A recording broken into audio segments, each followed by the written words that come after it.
Hello बच्चों। Last lecture में हमने एक इम्पॉर्टेंट टॉपिक किया था जिसमें हमने ईएमएफ के बारे में पढ़ा था, टर्मिनल पोटेंशियल या फिर पोटेंशियल डिफरेंस के बारे में बात की थी और एक्सटर्नल रेजिस्टेंस की बात की थी और हमने इनमें रिलेशनशिप इस्टेब्लिश किया हुआ था। तो आज मैं उस फॉर्मूले पे बेस्ड आपको कुछ न्यूमेरिकल करवाने वाला हूँ जो कि इंपॉर्टेंट रहते हैं, क्वेश्चन एग्जाम में पूछे जाते हैं। तो सर्किट बेस्ड वैसे भी न्यूमेरिकल आपको ज़्यादा से ज़्यादा सॉल्व करने चाहिए, चाहे आप बात कर रहे हैं अपने सीबीएसई एग्जामिनेशन की या फिर आप बात करते हैं किसी भी कॉम्पिटेटिव एग्जाम की, तो आपको ये क्वेश्चन सॉल्व करने आने चाहिए। जैसे कल मैंने पहले आपको पढ़ाया था, थोड़ा सा मैं रिवीजन करवा देता हूँ। जैसे मैंने पढ़ाया था, कोई अगर बैटरी है जिसका ईएमएफ ई है, इंटरनल रेजिस्टेंस हम लोगों ने स्मॉल आर लगा रखा है, उसके साथ इसका ईएमएफ जो है वो ई है, ऐसे करके हम लोगों ने बनाया था। इसको हमने बोला था सेल, ठीक है। इसके साथ हमने एक एक्सटर्नल रजिस्टर कैपिटल आर लगाया हुआ था, एक कैपिटल आर था, स्मॉल आर था, ठीक है। और सर्किट में सपोज हमने कहा आई करंट फ्लो कर रही है, तो सिंपल ओम्स लॉ की अगर आप बात करते हैं तो V is equal to I R होता है। तो जो सेल है, सेल का ईएमएफ ई होता है, ठीक है। तो ई दो चीजों के लिए खर्च हो रहा है। जो आपकी ताकत है वो एक्सटर्नल रेजिस्टेंस से भी लड़ेगी और इंटरनल रेजिस्टेंस से भी लड़ेगी, और ये दोनों सीरीज में है। तो टोटल रेजिस्टेंस कितना हो जाएगा, आर प्लस आर, और करंट कितना आई, तो आई आर प्लस आर। आप इस तरीके से इसका एक फॉर्मूला आप ये याद रख सकते हैं, ठीक है। आप एक फॉर्मूला ये याद रख सकते हैं, या फिर आप लोग बोलते हैं इसको, आप मैंने बोला था जो आपके पास ईएमएफ है वो दो तरीके से खर्च होता है, V प्लस वी डैश, ठीक है। V डैश क्या होता है आपका I R, I current, small R resistance हो गया। तो E is equal to V plus I R. इस तरीके से हमने रिलेशनशिप पढ़े हुए थे। तो इसी पे बेस्ड एक न्यूमेरिकल आपको दिया जाता है जिसमें एक सर्किट दिया जा रहा है आपको और उस पर बेस्ड न्यूमेरिकल है, ठीक है। जैसे एक सर्किट में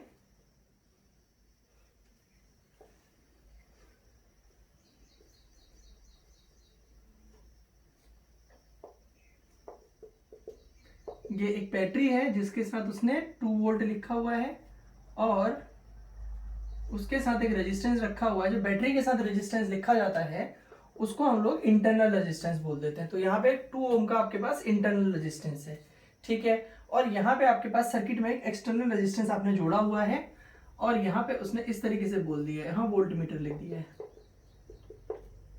ठीक है। इस तरीके का आपको एक सर्किट दे दिया जाएगा जिसमें इधर वोल्ट मीटर लिख करके इस तरीके से बना के दिया जाएगा।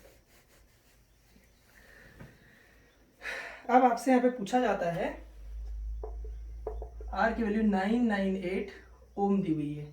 अब यहाँ पे क्वेश्चन आपका ये सबसे पहले सर्किट दे दिया। अगर आपको सर्किट दिया रहता है, जब सर्किट डायग्राम दिए रहते हैं तो वहां पे आप क्वेश्चन अगर ना भी नोट करें तो कोई प्रॉब्लम नहीं है, क्योंकि सर्किट डायग्राम से ही मैक्सिमम चीजें आपको पता चल जाती है। क्या पता चल रहा है, एक सेल है जिसका ईएमएफ 2 वोल्ट है, सेल के साथ इंटरनल रेजिस्टेंस कितना हो गया, 2 ओम हो गया, ठीक है। ये सेल के साथ जो लगाया था इंटरनल रेजिस्टेंस है। मैंने कल पढ़ाया था कि सेल के अंदर इलेक्ट्रोलाइट्स जब मूव करना शुरू करते हैं तो वो उसके मोशन का अपोज करते हैं, वहां जो रेजिस्टेंस लगेगा that is called internal resistance. और ये आपके पास एक्सटर्नल रेजिस्टर हो गया, कैपिटल आर, ये आपका स्मॉल आर हो गया, ठीक है।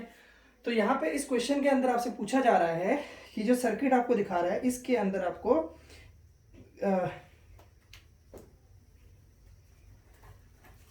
पहली चीज आपको फाइंड करनी है पोटेंशियल डिफरेंस अक्रॉस टर्मिनल।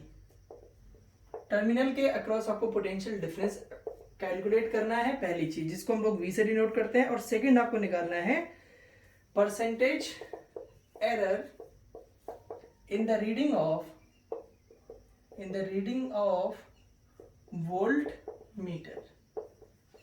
क्या मतलब हुआ, इस क्वेश्चन को पहले आप समझते हैं। Percentage error in the reading of volt meter का मीनिंग क्या है। जैसे मान लीजिए आप मार्केट से एक बैटरी खरीद के लाए, उसने जिस यहाँ से दुकान से आपने खरीदा उस दुकानदार ने आपसे बोला है 2 वोल्ट की बैटरी है, ठीक है। जैसे अक्सर आप लोग देखते हैं, कभी हम किसी से कुछ लोग सामान मंगाते हैं, जैसे कहते हैं सामान ले आना, फिर वो शक करते हैं उस पर कि ये इसने सही लेके आ रखा है, थोड़ा बहुत इसने कम तो नहीं किया हुआ है। तो फिर वो क्या करते हैं, चुपचाप जा करके दोबारा अपना जा करके उसको मेजर करके आते हैं, कम तो नहीं हो रखा करके। वैसे ही हमने क्या किया, हमने मान लीजिए एक सेल खरीदा, उस सेल के डिस्क्रिप्शन में 2 वोल्ट लिखा हुआ था। तो भाई मैं घर लेके आया उसको, सपोज मेरे घर पे वोल्ट मीटर रखा हुआ था, तो मैंने उसके अक्रॉस वोल्ट मीटर लगाया, तो वोल्ट मीटर में 2 वोल्ट नहीं आ रहा है। 2 वोल्ट नहीं आएगा। कल मैंने पढ़ाया हुआ था कि अगर आइडियल रजिस्टर की, अगर आप आइडियल सेल की बात भी कर रहे हैं तो आइडियल सेल के पास भी कुछ ना कुछ वेस्टेज जरूर होता है, तो वो 2 वोल्ट से कम आएगा। तो मान लीजिए आपने देखा 1.95 वोल्ट आ रहा है, तो आप भाई चले गए, आपने तो पढ़ा ही नहीं था कि सेल के पास इंटरनल रेजिस्टेंस होता है, आपने तो उसके जाके 2 धर दिए। आपने ऐसा तो बेवकूफ बना रहा है। कैसे कि 2 वोल्ट का है और मेरे रीडिंग में 1.95 वोल्ट आ रहा है, मतलब तूने मुझे 1.95 वोल्ट का बैटरी दी है और उसमें लिखा है 2 वोल्ट। देखिए डिस्क्रिप्शन में उसके 2 वोल्ट ही लिखा जाएगा, लेकिन जो उसका ये 2 वोल्ट है दिस इज ईएमएफ, और जो यहाँ पे रेजिस्टेंस निकल के आएगा, जो सॉरी इंटरनल रेजिस्टेंस जो है उसका कुछ ना कुछ वेस्ट करेगा। अगर 2 वोल्ट की बैटरी में आपको फाइनल आंसर 1.95 वोल्ट आ रहा है दैट इज ओके। तो जो 0.5 वोल्ट की गड़बड़ी हो रखी है, वो 0.5 वोल्ट का जो वोल्टेज ड्रॉप लाया है वो आपका ये इंटरनल रेजिस्टेंस की वजह से आया है।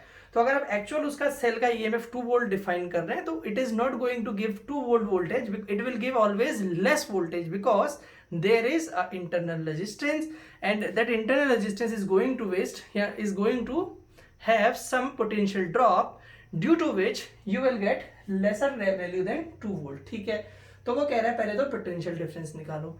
मैंने पोटेंशियल डिफरेंस निकालना है। फॉर एग्जांपल मैंने सॉल्व किया 1.95 वोल्ट आ गया, फॉर एग्जांपल बोलो क्या आएगा, सॉल्व करेंगे। एक्चुअल इसका कितना है 2, तो मुझे फिर परसेंटेज एरर निकाल के बता देना है कि एक्चुअल वैल्यू में और इस वैल्यू में एरर कितना है। तो यहाँ देखते हैं, इसके सोल्यूशन पे जाते हैं। इसके सोल्यूशन में जाते हैं तो सबसे पहले ई गिवन क्या क्या है उसको लिख लेते हैं। ई जो है आपको 2 वोल्ट गिवन है, स्मॉल आर इंटरनल रेजिस्टेंस 2 ओम है और कैपिटल आर आपके पास 998 ओम है। एक सेकेंड,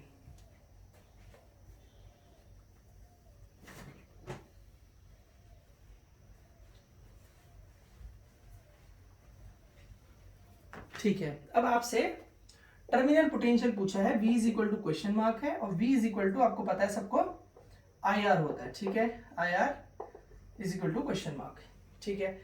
अब मुझे I निकालना है, तो अभी मैंने कहा था ओम्स लॉ से I इज इक्वल टू क्या होगा, टोटल बैटरी का EMF E रहता है upon resistance capital R plus small r, ठीक है। अभी फॉर्मूला शुरू में समझाया था, E कितना आपका 2 अपॉन 998 प्लस 2 यानी कि 2 अपॉन 1000 इतना एम्पियर, यानी कि 0.002 एम्पियर। अगर आप इसको देखते हैं तो 2 को 1000 से डिवाइड करेंगे तो 0.002 एम्पियर इसकी वैल्यू निकल के आ जाती है, ठीक है। तो आपने कहा इतना करंट इसके साथ होगा, फिर V is equal to IR की बात कर लो। V is equal to IR की बात करते हैं तो I आपने निकाल दिया 0.002 एम्पियर और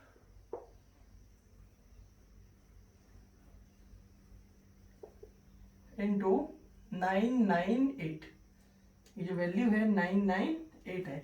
अब इस 998 से इसको मल्टीप्लाई करेंगे, 2 8 जा 16, 1 रह गया, 2 8 जा 19 और 1 9 2 जा 18 और 1 9 हो गया, और फिर 1 रह गया, 9 2 जा 18 और 1 9 हो गया आपके पास, और यहाँ पे 1 फिर 1.996 इसकी वैल्यू आ जाएगी। आप इसको सॉल्व करेंगे तो this is going to be 1.996 volt.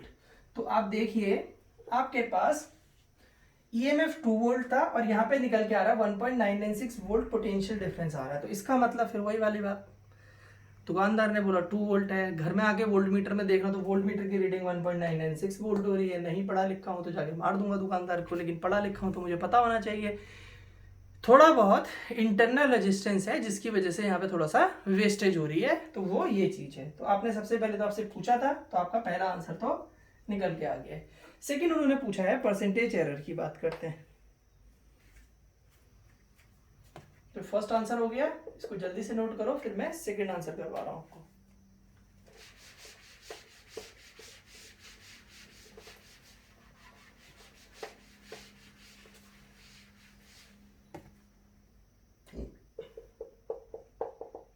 Percentage error की बात हम लोग करते हैं। तो परसेंटेज एरर क्या हो जाएगा, E minus V upon E into 100 इतना परसेंट। आपने क्या कर देना है, यहाँ पे फॉर्मूला होता था फाइनल वैल्यू, या तो आप ऐसे लिख देते हैं फाइनल माइनस इनिशियल, या चेंज अपॉन इनिशियल करते हैं, हमेशा अपॉन में इनिशियल रहती है, ये जो एक्चुअल होती है। अगर आप इसको बोलेंगे तो आप ऐसे निकालते थे percentage error upon actual value, ठीक है। एक्चुअल वैल्यू कितनी है आपकी 2 वोल्ट थी, ठीक है, 2 वोल्ट एक्चुअल वैल्यू, तो ये आपका अपॉन में आ गया।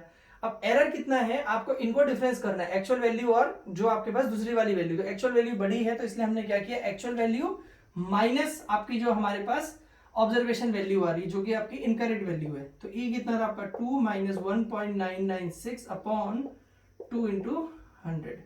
बस हम इसको सॉल्व करेंगे तो हमारे पास फाइनल आंसर आ जाएगा। इसको सॉल्व करिए आप, इसको सॉल्व करोगे आप तो ये आ जाएगा आपका कितना परसेंट, 0.02%। इसको सॉल्व करेंगे आप, आ जाएगा कितना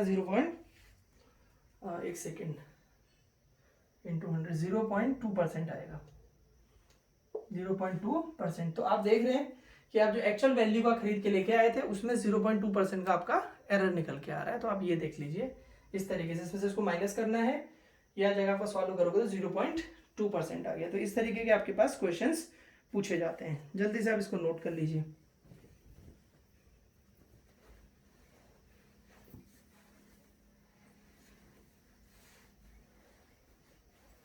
एक और क्वेश्चन कराता हूं, चलिए आप जल्दी से, मैं बोल देता हूं आपको, आप लिख दीजिए फॉर ड्राइविंग अ करंट। इतना बड़ा क्वेश्चन मैं लिखाऊंगा क्या, आप लोग चाहे तो वीडियो को रोक रोक करके खुद से लिख सकते हैं। मैं लिखूंगा तो it will be more time wasting, और मैं सीधे सीधे इसमें यहाँ पे क्वेश्चन के साथ साथ जो जो मेन मेन वैल्यूज है उनको मैं यहाँ पे नोट करता जाऊंगा। तो एक क्वेश्चन लिखते हैं for driving a current of 3 ampere. तो वो कह रहा है कि आपको 3 एम्पियर का करंट ड्राइव करना है। तो हमने लिखा for driving a 3 ampere current, ठीक है, for 5 minute in an electric circuit, for 5 minute in an electric circuit 900 joule work is required to be done, 900 joule work is required to be done,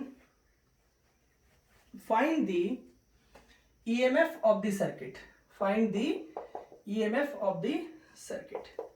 question क्या है, for driving a 3 ampere current for 5 minute, for driving 3 ampere current for 5 minute 900 joule work is to be done, then what is the value of EMF. EMF निकालना है आपको। तो जैसे मैंने बोला था कल आपको ईएमएफ पढ़ाया था, तो ईएमएफ मैंने बोला था ईएमएफ कुछ नहीं है, हिसाब से पोटेंशियल ही है। तो पोटेंशियल क्या होता था, V is equal to W upon Q. तो ई जो ईएमएफ है, ईएमएफ भी आपका डब्ल्यू अपॉन क्यू होगा, ठीक है। ई इज इक्वल टू हो जाएगा आपका डब्ल्यू अपॉन क्यू। तो डब्ल्यू गिवन है, क्यू नहीं गिवन है, तो डब्ल्यू और क्यू क्या होता है आपका आई टी। आई गिवन है, टी गिवन है। अब यहाँ पे टाइम का देखो 5 मिनट है, इसको आपको 5 इंटू 60 सेकेंड करना पड़ेगा। तो ई इज इक्वल टू हो जाएगा आपके पास 900 अपॉन 3 इंटू 5 इंटू 60।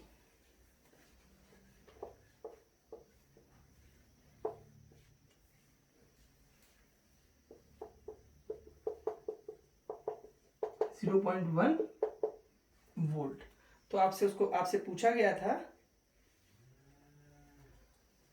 अरे 300 आएगा, सॉरी एक जीरो रहेगा यहाँ पे, तो 0.1 नहीं 1 वोल्ट आ जाएगा। तो आप बोलेंगे कि हमें एक सेल की जरूरत पड़ेगी अगर हम किसी सर्किट में से इस तरीके से चाह रहे हैं। तो 1 वोल्ट का अगर हम सर्किट लगाते हैं तो उसमें से 900 जूल का वर्क करना पड़ रहा है कितने एम्पियर की करंट फ्लो करवाने के लिए, 3 एम्पियर की। तो ऐसे सेल का जो ईएमएफ होगा वो कितना होगा, कह रहे हैं हम लोग 1 वोल्ट होगा। तो इस तरीके से इस फॉर्मूले पे भी जो न्यूमेरिकल है उनको हम लोग करते रहेंगे। चलिए, थैंक यू।